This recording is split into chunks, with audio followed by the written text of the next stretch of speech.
You're listening to Self-Conscious with Chrissy Teigen, an Audible original podcast. Join me as we explore the cutting edge of health, wellness, and personal growth with the world's leading experts and thinkers. From inspiring stories to actionable insights, our conversations aim to help you lead a healthier, happier, and more productive life.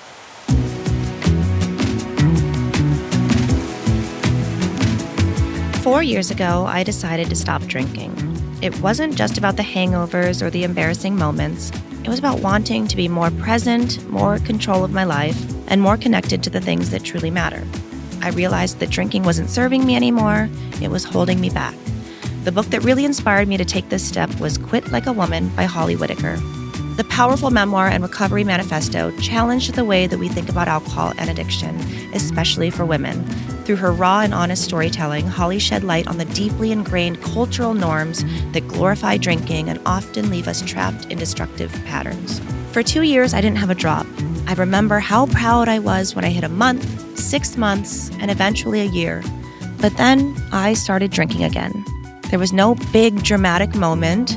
It hasn't really been an issue in the way that it was before. But I know deep down it still feels wrong. And if I were to listen to my inner voice, I would stop again. And that's where it all gets very complicated. But it's also the perfect segue to talk about Holly's Audible original, 30 Days to a New Relationship with Alcohol, which actually seems like it was created just for me in this very specific moment. This series isn't about counting drinks or advocating for total abstinence, but rather about diving deep into the unconscious patterns that keep us stuck in behaviors we might want to change. Over the course of 30 days, Holly guides listeners through daily meditations and actionable tips designed to help them reassess and reshape their relationship with alcohol, meeting them wherever they are on their journey. It's a continuation of her mission to empower individuals with the tools they need to live more authentic and fulfilling lives. Holly Whitaker, welcome to Self-Conscious.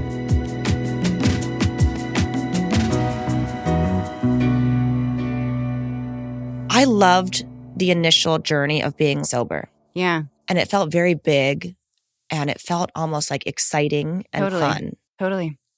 I made the choice. I just remember looking at my therapist one day and being like, I have such a wonderful, blessed life.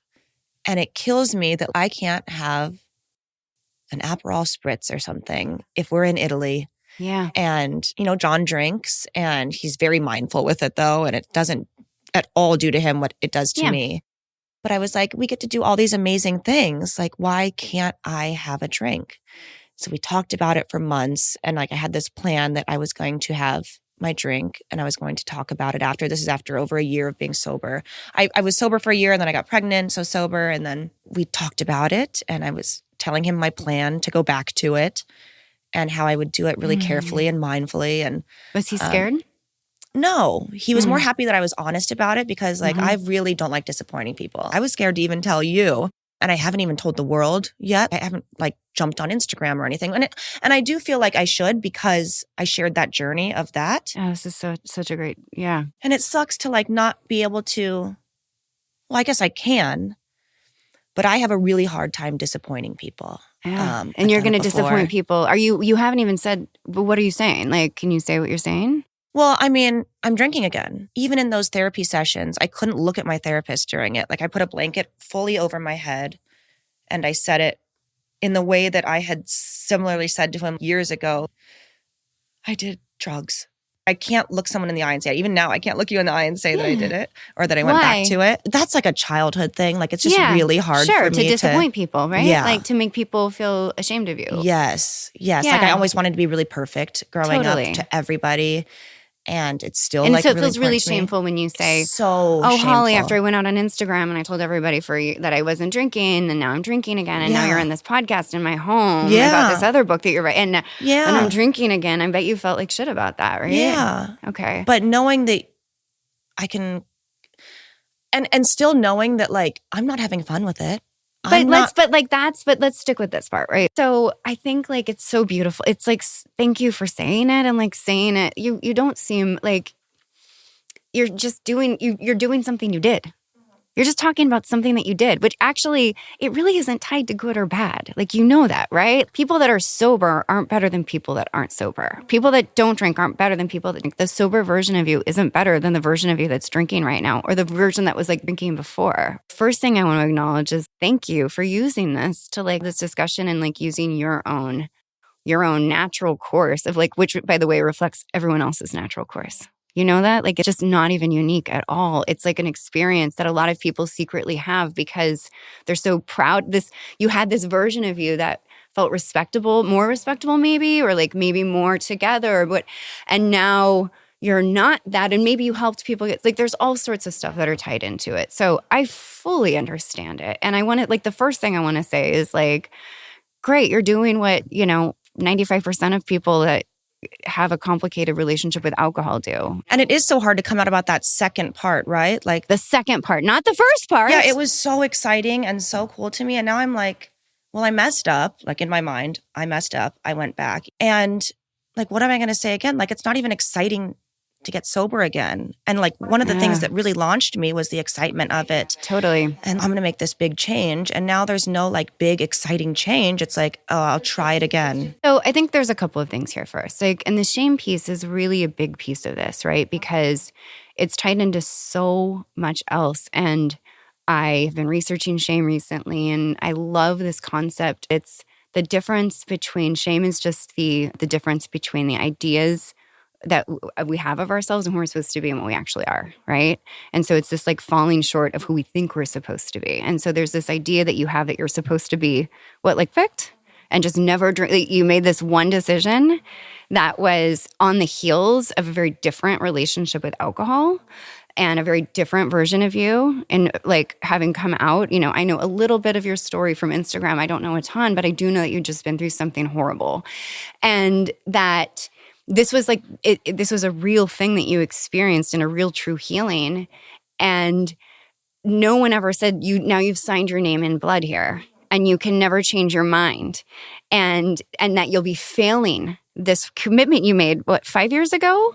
When you inevitably evolve and become a different person with like a different set of coping mechanisms. There's so much different in your life than there was the first time you quit. And so you are expecting this like pop of, I need to catch that long wind to come back to it. I think that a lot of times we look at that, and we did, especially if we're people that are pleasers and like we're people that love to do really good and we hate messing up, we can look to that and we can be like, that was the perfect event, right? And I need to go back to that to recreate it. And actually, that was a totally different version of you. You're at a different place now. You're a different person now. And you have to meet this. You can't try and meet it with a plan from 5 years ago, right? It can't be enough that you just hate alcohol. It can't be enough that you just don't like it, right? Because if it was enough, then you wouldn't be asking the questions that you're asking or having the feelings that you're feeling. So, I mean, like, so what do you want to do? Like, do you know? I still don't know. I'm in this, like, I don't even know if I'm ready to quit again or all I know for sure is it makes me feel like shit. Okay. And I hate the taste of it. It ruins my meals. The shame of like, the next day, like, what did I say? What did I do? That used to be enough because I was like, when I got rid of that feeling, it actually took me like, even after I got sober, it took me like 3 months to even realize that, oh no, I wasn't drunk last night. Like I kept like every time and it was also really interesting that I still like was myself. Like when I was sober, like I still made faux pas with big celebrities or something and I'd be so embarrassed about, but those obviously were like so much less frequent.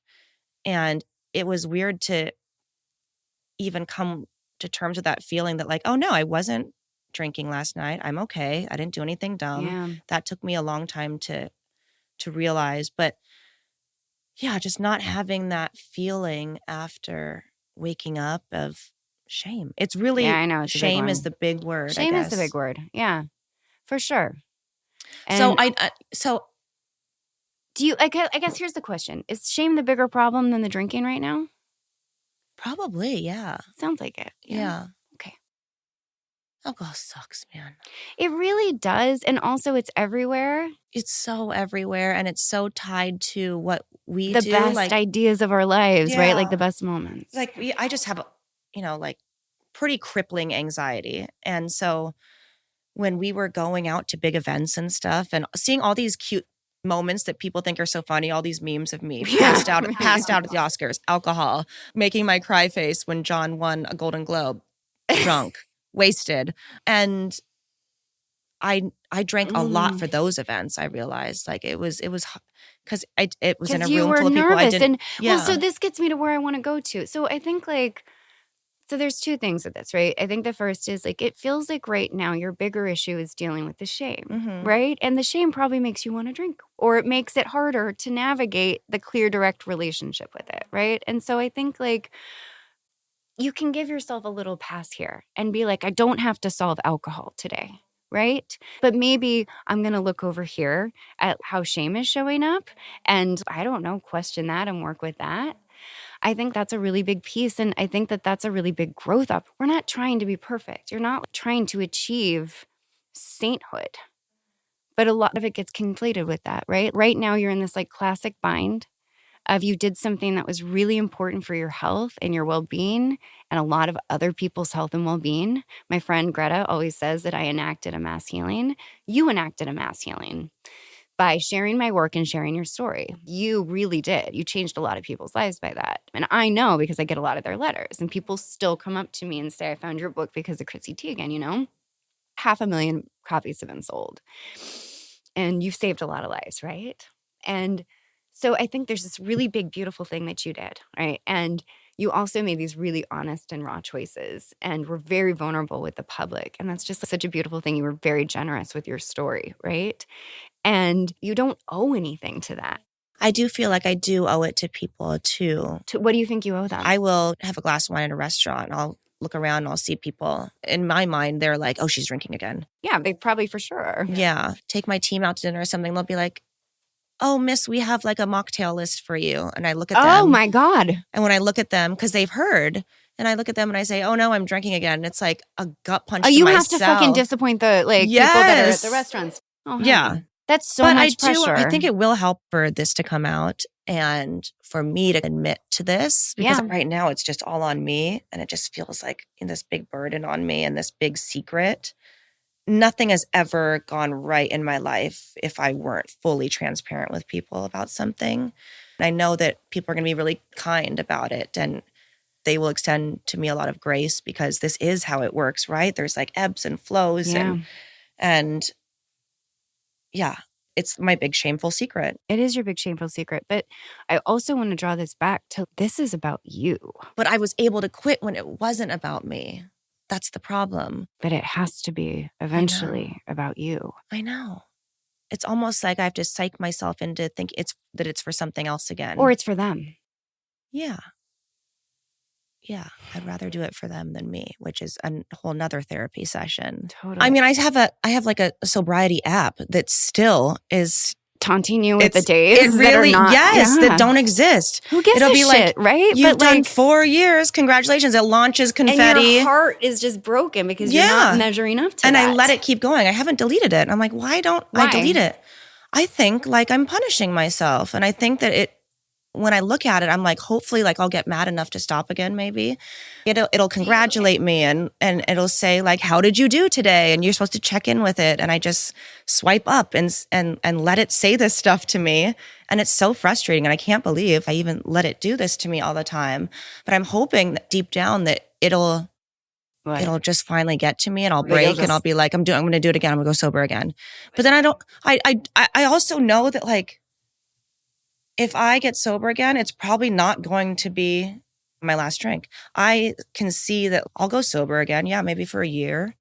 I guess I haven't really come to terms with, am I ready to have the last drink of my life? And you might not ever. And I guess my question to you is, can you tell me what is wrong with what your approach is right now? I just know that I hate alcohol. Okay, great. It makes me feel like shit. Okay, great. I hate the taste of it. Yeah. There's all sorts of crap about alcohol. It's terrible. Yeah, I hate it too. On like the simple level, I'm like, that should be enough. You're saying it should be enough, but the reality of the situation is, right, it's not enough. Otherwise, we wouldn't be having this conversation, right? Yeah, I know. Hey, it's Chrissy. Dig deeper with today's guest and hear more from all our groundbreaking guests on Audible. From bestsellers and new releases to podcasts and Audible originals, discover the next step on your journey. Go to audible.com/Chrissy on Audible. Okay, I'm glad we addressed the elephant in the room about my drinking. Let's talk about your Audible original. What do you hope listeners will get from completing the 30-day journey? I think that, you know, a lot of the stuff that we've talked about is something far off in the future, like a fixing thing, and then you'll be good, you know? And so much about this is participation and only participation, and just the act of actually engaging with something that's terrifying. Right now, if you picked this up and you being in the situation that you're in actually would be perfect, right? And you just start listening to it. All I want people to get out of it is to, like, you probably feel a little bit better having had this conversation, yeah? That's what I want people to get out of it. I want them to feel a little bit better, because a lot of our hell comes from sitting alone with our thoughts, and a lot of our goodness comes from sitting with the heavy stuff or looking at it and sorting through it. And it feels so much better once we do that, right? And so for me, people are going to be changed. Like, it's a guide that will change your behavior, change your outlook in the same way, I think, when you engage with anything. People will get a lot of by just participating in and not having to actually achieve something at the end to prove that they've done it right. In the 30-day journey, will people still be drinking?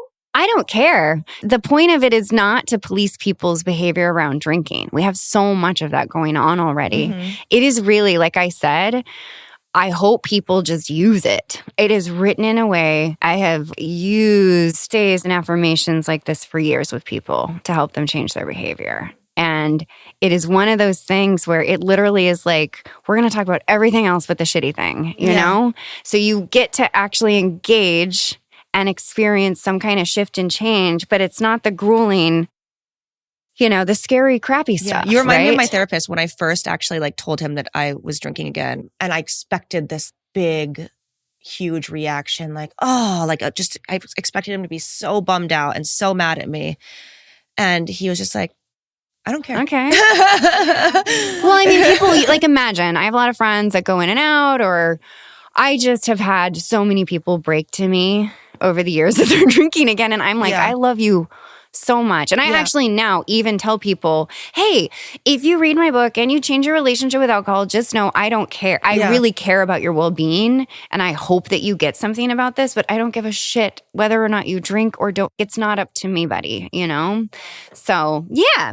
So you're drinking again. That's a fact. Each day of the 30-day guide is anchored with a specific affirmation. What was your guiding principle in choosing them? Yeah, for 10 years, I've been writing affirmations and essays for people. Narrative is really important, like hearing someone else's story, right? Along with some kind of easy thought that you can repeat throughout the day, an affirmation. You know what an affirmation? Have you used affirmations before? I love doing it when I do it. Totally. Yeah. So you listen, you do it while you listen in this case, right? But the point is, for years, I have been doing this and working. The affirmations that I've chosen, again, it goes back to a lot of what we've been talking about, which is we don't have to just talk about the alcohol and the consumption. We're going to talk about all this other stuff that goes into why we use certain coping mechanisms, right? Rather than just talking about the coping mechanism. And so all of these from this. Some of them are old, some of them are new, but they're really written in a way to kind of create a journey.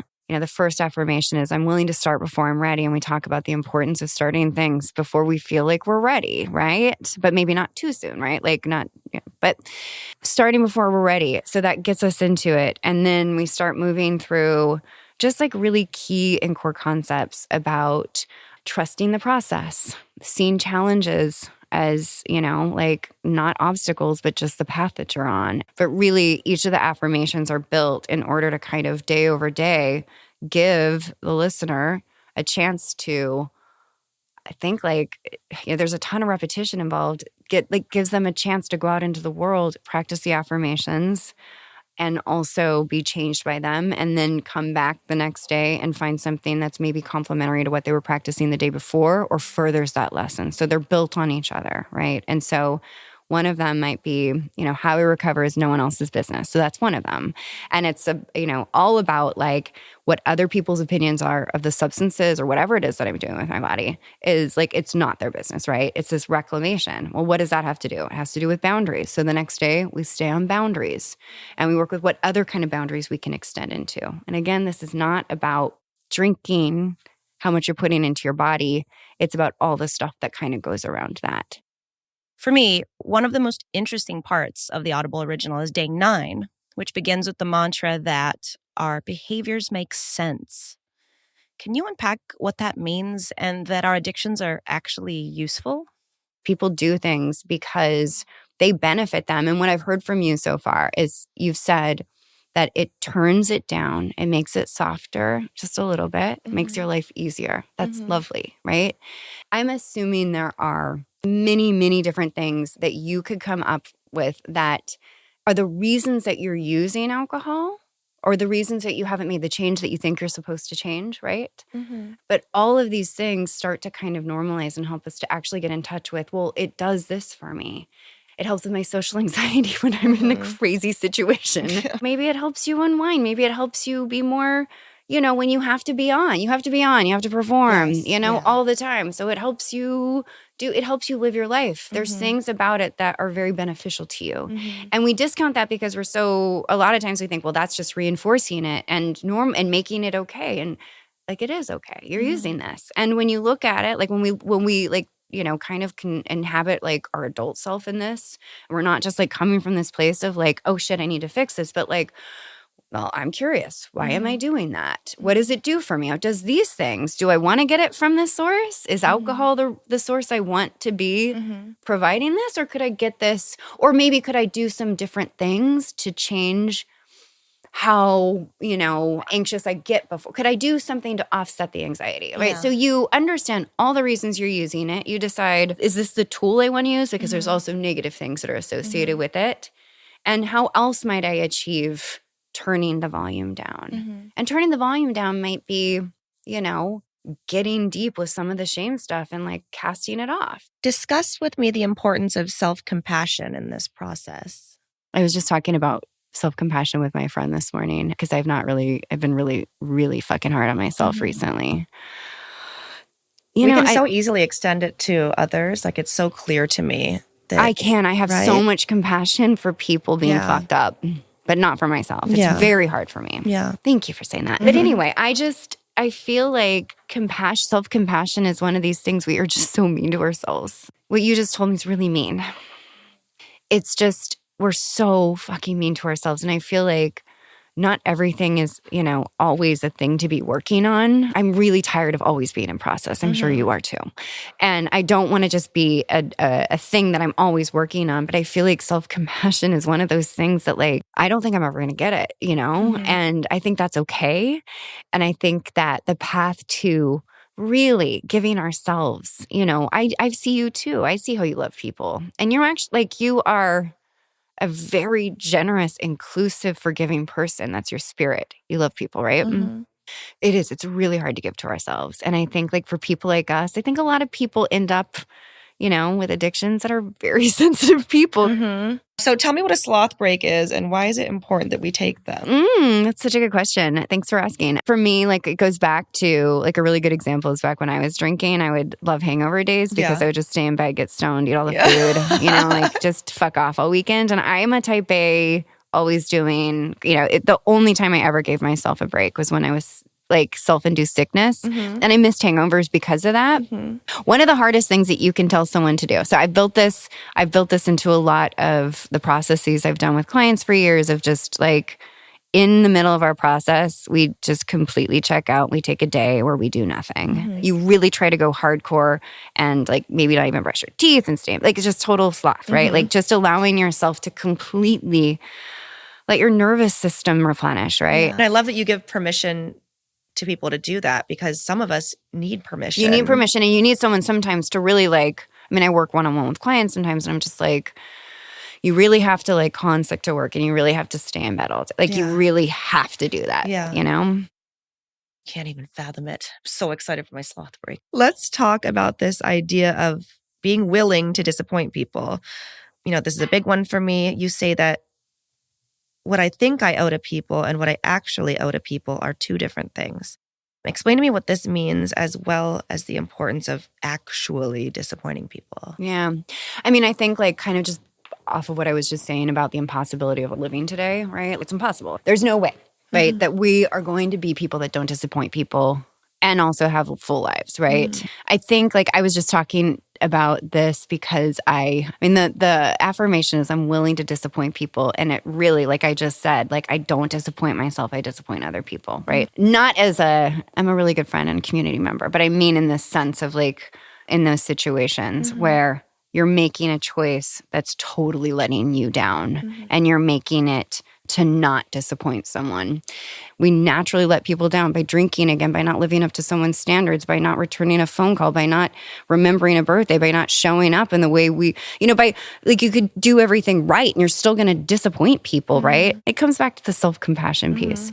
Disappointing other people can sometimes be a great act, like allowing ourselves to disappoint other people and not disappointing ourselves and being able to just live with that, right? It's being an adult is living with the fact that people are disappointed with you, right? But also the self-compassion piece is, I don't know, not feeling disappointed, even though it hurts a little to disappoint someone, not feeling disappointed in yourself, Not having it weigh you down for days on end. Yeah. Yeah. Oh, I can't imagine. One day we'll get there. You discuss how practicing gratitude, even for the shitty things, can be really powerful. How so? This is something that comes from Melody Beattie's work. She's the lady that wrote the codependency book, Codependency No More. Her practice of gratitude, because gratitude's pretty hard for me, right? Like I can't I'm not just a gratitude list maker. My life hasn't been changed by gratitude in this grand way that like I feel. So anyway, I have a complicated relationship to it, but I also know it works, right? And Melody Beattie came up with this process of you're writing out a gratitude list every night, but you're not writing out, kittens and blueberries and, baths. You're also like that I'm that I'm a raging bulimic and I haven't gotten help yet, that I cheated on my husband and like, he's leaving me and whatever it is, you're writing down like the real shit.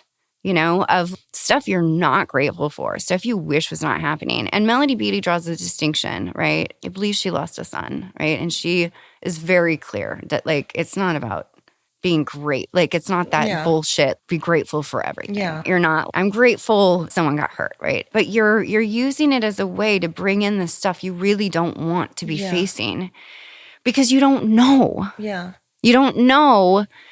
Like the best things turn into the worst things. Yeah. So often the worst things turn into the best things and we don't know, but we concretize so hard. Yeah. And I'm like absolutely a better person for the terrible things that have happened to me. Yeah. Like, would I be thankful? Like, oh, so grateful I lost my baby. But no. And so grateful I got canceled. Like, no, of course. But my God, my life has changed for the better. Dramatically.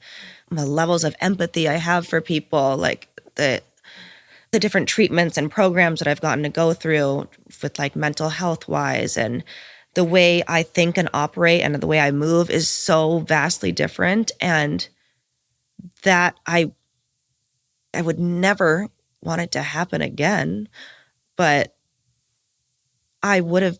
I cannot see myself having survived being the same person that I was before all this. Yeah, I know. So I think like for me, I try and incorporate into my life, like when I do gratitude lists, and I actually do this practice a lot, I just write a list out and it's just like all the things I love. And it's also like, and when I said that thing the other day to that woman and, just the stuff that you really rake yourselves over the coals or that you feel so bad about or so cringy about, you just are like, you're blessing it, because that's in there too. You're here today because of that stuff too.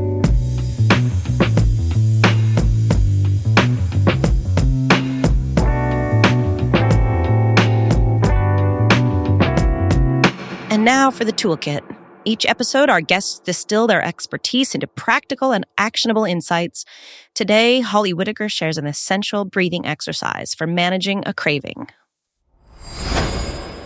So I'm going to lead you through an exercise that's going to help you manage a craving. This is actually a breath that I learned in my own Kundalini training. It's called Satali breath, and it's something that is really easy to access. And actually, for me, I really, really need to work with my nervous system and grounding. This is a really it's a yummy breath. How I experience it is basically it makes my body feel heavier. Mm-hmm. It makes me want to yawn.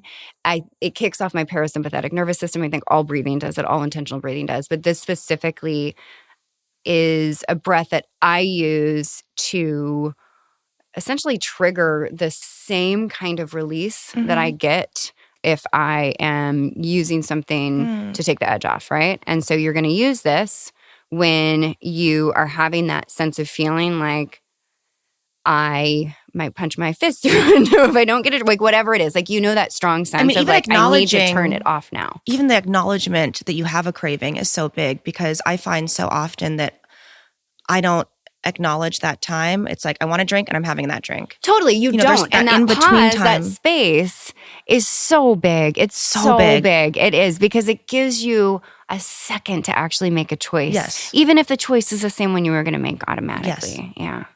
And so this is part of that. You can use this as a way to access that space. This could be, I have a craving, I use this breath, and then I access my space. So it could just be a thing that you use. But it's also something that when you're in a craving and you just need yourself to kind of move through to the other side, this is a really good tool to use. It's also incredibly good to use before parties. So it's something that I used before I got here today. And I also use it when I'm upregulated. So we're going to start. This one is something that I set a timer, and sometimes I'll do it for 1 minute to 3 minutes. So you don't have to get your posture right or anything. You do want to try and allow yourself so that you have access to your diaphragm. You don't want to be slouched over or slumped. You're just trying to basically maybe sit as much as you can on your sits bones or your butt to kind of get that erect spine. So you just have more room in your rib cage. But you don't have to get this part right. Don't worry about this. But that's just one little tip that could make you access breath better. I like to pull my chin in. I like to kind of straighten my neck out, just so I am signaling to myself that I am here. I'm a rod. I'm ready. And then you're sucking air in through your lips. So it's just like that. So, yep. So you got it. You're holding a piece of paper through your lips, and now you're going to breathe in. And then you're going to exhale out through the nose. Do you suck it in through the lips? Through the lips, down the, yeah. So you're going to breathe the breath in. You got it. Through the, to the stomach, and then out the nose. And a lot of times you'll feel this need to yawn because your energy shifts so much by doing this breath.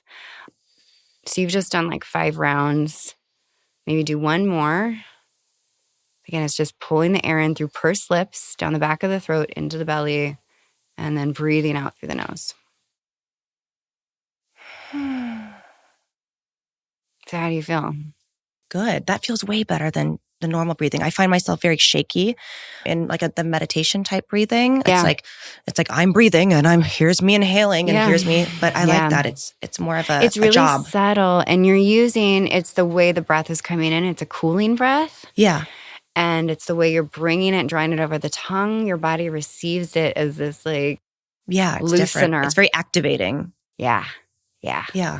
Even my eyes are bleary. Yeah, it's one of my favorites. And so this is what I use to typically quell my anxiety and ground my body. Holly Whitaker, I want to thank you so much for being here and joining me on Self-Conscious. It's such an honor to have you in my home here in person when you've truly done so much for me and so many people out there. Thank you.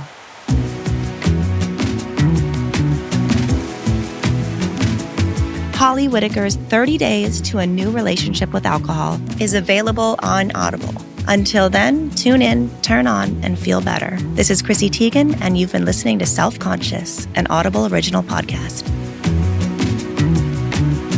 This has been an Audible original, produced by Audible and Huntley Productions. Hosted by Chrissy Teigen, executive producer for Huntley Productions, Chrissy Teigen. Executive producer for Audible, Stacey Creamer. Recorded and engineered by Alex Skye. Mixed and mastered by Jeremiah Zimmerman. Edited by Lisa Orkin. Head of Creative Development at Audible, Kate Navin. Chief Content Officer, Rachel Giazza. Copyright 2024 by Audible Originals, LLC. Sound recording copyright 2024 by Audible Originals, LLC.